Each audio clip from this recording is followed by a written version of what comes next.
For a long time, Tampa Bay followed a pretty simple housing playbook. Homes were affordable and rents were reasonable. And if prices went up, you could usually just move a little further out and reset the math. But that era has ended. And it's not because Tampa's running out of land.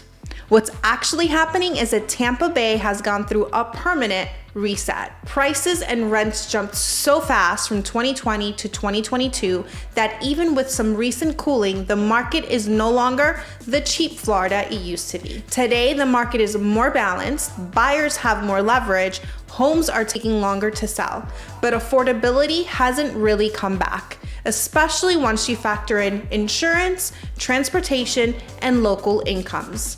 In this video, I'm gonna break down what's really happening in Tampa Bay's housing market, why it's unlikely to ever go back to the way it was, where the biggest growth is happening now, and what this means for you if you're thinking about buying here. To understand why Tampa's housing market feels so different today, you have to zoom out and look what actually happened over the last 5 years. From 2020 to 2022, home prices and rents didn't just rise. They completely reset. Prices roughly doubled in a very short period of time. Rents jumped by about 50%. Wages, they rose far more slowly. And that kind of move changes the math permanently. Even when the market cools, it cools from a much higher floor. What we're seeing now isn't a crash, it's normalization. Homes are sitting longer, bidding wars are gone, buyers finally have some leverage again. But affordability, especially relative to local incomes, never really came back. And that's the key distinction people miss. There are a few reasons why this shift is unlikely to reverse. First, demand. Tampa Bay continues to attract new residents and jobs at a pace that keeps pressure on housing. As long as people keep moving here, prices have a built-in floor. Second, insurance. Florida now has some of the highest homeowners insurance costs in the entire country. Even if home prices level off, the monthly cost of owning a home has structurally increased, especially near the coast. And third, transportation. As buyers move farther away to find lower prices, commuting costs become part of the housing equation. Affordability today isn't just about what you pay for the house. It's about the full cost of living there. When you look at the numbers, Tampa Bay households are spending a much larger share of their income on housing and transportation than what the economists consider healthy. Renters are under the most pressure. Rents have surged far faster than wages have, and even though rent growth has slowed, the baseline remains high. First-time buyers, they feel it the most. Prices may not have skyrocketed anymore, but higher interest rates, insurance costs, and taxes make entry much harder than it used to be. So while the market feels calmer, the affordability challenge didn't disappear. It just changed shape. To really understand what's happening in Tampa Bay, it helps to think about growth in rings, like ripples, moving outward from downtown. The inner ring, places like South Tampa, Seminole Heights, West Tampa, and Town and Country, is mostly built out. Growth here happens through infill and density, not expansion. The middle ring, you're looking at places like New Tampa, Brandon, Riverview, and Southshore, is still filling in. And the outer ring is where the fastest growth is happening right now. If you want to know where the strongest growth in Tampa Bay is happening right now, look north in Pasco County. Over the last 5 years, Pasco added more than 100,000 new residents, nearly a 20% increase. And within Pasco, Wesley Chapel stands out. It has grown by more than 30% in just a few years, because it still has the largest tract of buildable land, access to major highways, and room for master plan communities. New Tampa is mostly built out. So instead of stopping growth, simply jump in the county line and keep going. New Tampa is mostly built out. So instead of stopping growth, it jumped the county line and kept going. Today, there's a continuous suburban corridor from New Tampa through Wesley Chapel and across State Road 54 and 56 area. Land O'Lake fits into that same picture. Benefiting from the same expansion with a slightly different suburban feel, Pasco isn't just growing fast, it's absorbing pressure from the rest of the metro. The other major growth front is located southeast of Tampa along I-75 and US 301. Brandon is mature and largely built out. Growth here comes from a densification, not expansion. Riverview is very different.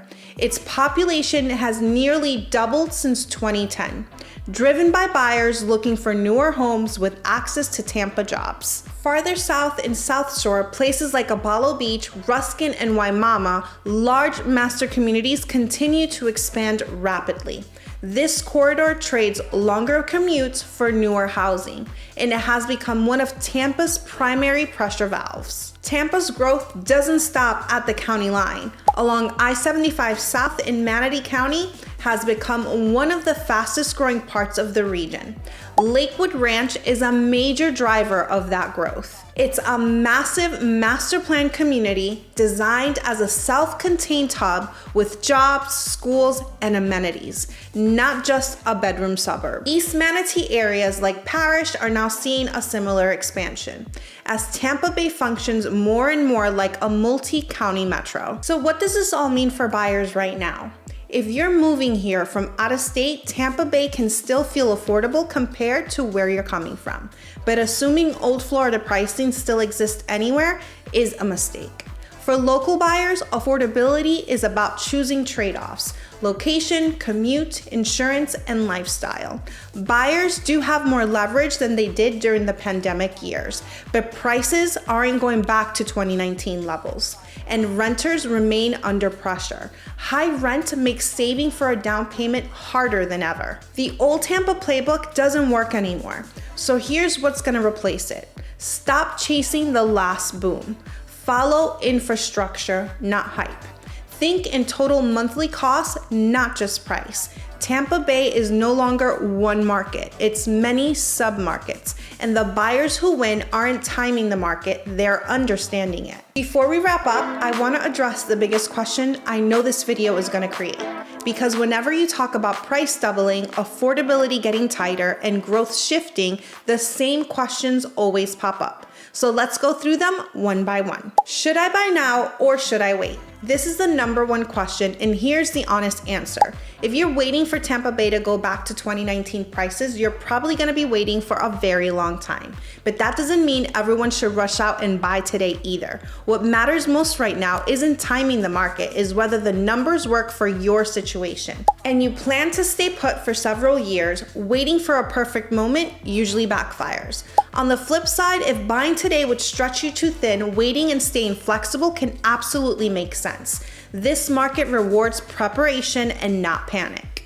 We're already seeing longer days on market and more price reductions, but a full-blown crash would require a massive job loss or a sudden collapse in demand. Right now, Tampa Bay has population growth and job growth. That creates a floor under the market. Question number 3, what's the best area to buy right now? This really depends on what you mean by best. There is no single best area for everyone. If your priority is newer homes, growth, Pasco, especially Wesley Chapel or Land O'Lakes, continues to attract buyers. If you want proximity to Tampa and you're okay with older housing, places like Brandon or Riverview offer that with different trade-offs. If you're looking for farther south, areas like Lakewood Ranch operate almost like their own city. The key is matching the location to fit your lifestyle, your commute tolerance, and your long-term plans. Chasing whatever grew the fastest last year is usually the wrong strategy. Question number 4, is Pasco growing too fast? This is a real concern. Pasco is growing fast, there's no denying that. And with the fast growth comes traffic, school crowding, and infrastructure pressure. But this isn't unplanned growth. Much of Pasco's expansion is happening through large master plan communities that include schools, retail, and road improvements. Will it feel more crowded than it did 10 years ago? Absolutely, but that's also why people continue to move there. Growth is a trade-off. More people, but also more amenities and more investment. Question 5, is Wesley Chapel or Land O'Lakes already too late? No. But it's different now. The days of buying dirt cheap and watching prices double in 2 years are likely behind us. That doesn't mean these areas don't have a future. It means expectations need to reset. Think steady growth, not explosive growth. If you're buying a home to live in and the numbers make sense, being too late is less important than buying the wrong house or stretching too far. Question 6, does insurance ruin affordability in Florida? Insurance absolutely matters. It's one of the biggest changes in the Florida housing equation. Even inland, insurance costs are higher than they were just a few years ago. That means buyers need to stop thinking only in terms of purchase price and start thinking in monthly cost. Mortgage, taxes, insurance, and commuting. 2 houses with the same price can have very different monthly realities depending on location and coverage. Ignoring insurance is one of the biggest mistakes buyers can make. Question 7, is renting smarter than buying right now?